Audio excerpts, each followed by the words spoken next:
Hi everyone, thank you for clicking on this video, if you did. Today I'm going to be sharing the story of how I almost went to medical school. So hang in there, hang in tight. Let's get right into it.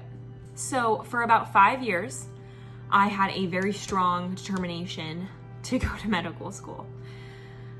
I felt like it was the right decision, I felt like it was the smart decision, and the excitement of working in a hospital and having the knowledge and education that was required to become a physician really excited me.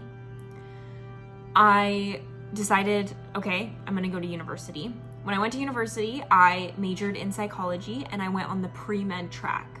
The pre-med track basically ensured that I took every course that was required to apply to medical schools around the country.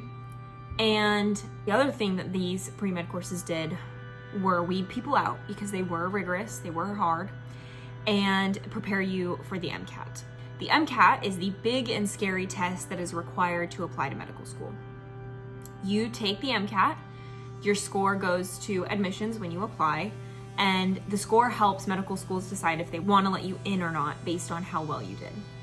So I took the undergrad pre-med courses with the mindset that I am smart enough to learn, even though science never came super easily to me. The courses included biology, general chemistry, physics, biochem, and organic chemistry.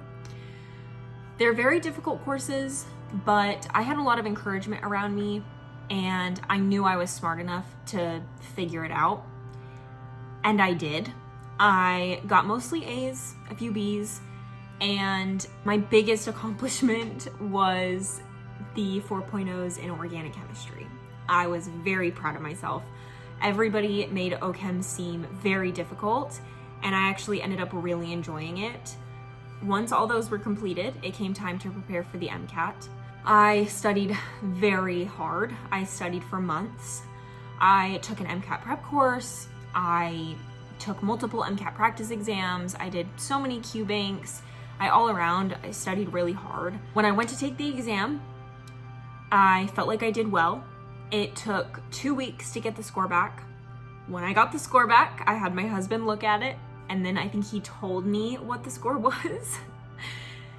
And I did well, okay? I did well. I need to not be so hard on myself. I did well, but I did not do as well as I wanted to. And I did not feel confident applying to medical schools with that score.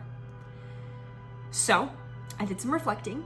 I decided to take a gap year, and I made a plan that during that gap year, I would get a job in a medical office and start studying for the MCAT again to retake it. I got a job in a psychiatric office. I worked as a medical receptionist, and I started studying once again. The studying eventually led to me burning out. I was just very hard on myself, and I am a bit of a perfectionist. So at this point, because of the burnout, I decided I needed a break. I stayed working, obviously, because I needed the hours and I enjoyed the job, but I also started doing things, instead of studying, I started doing things that I enjoyed. And I started kind of finding out who I am, finding out what I like. For 4 years, it was just gym and study, gym and study, gym and study. And so I was like, you know what? I need a break. I can't keep doing this. I've got to take some time off. At my job, I learned a lot about not only medicine, but psychology and the pharmaceutical aspect of medicine, as well as the insurance aspect of medicine. And in this clinic, there were MDs, ARNPs, PhDs, and MSs. So we had psychiatrists, psychologists, therapists. It was really helpful to see how each of their lives differed based on their career choice, based on their degrees. I ended up really questioning if the medical route was right for me, especially after seeing the difference in each of the providers' lives, in their personal lives, the difference, and their work lives. It was pretty interesting and very helpful. So because of that, I started to continuously ponder the importance of whether I was home for dinner or not, which seems very silly. It seems very simple. It really helped clear up the big picture. It really made me think about what I specifically value in life and what I'm willing to sacrifice and not sacrifice. I realized that my desire to be home with my husband, be home with my animals, and eventually with our kids for dinner was more important to me than a career in medicine.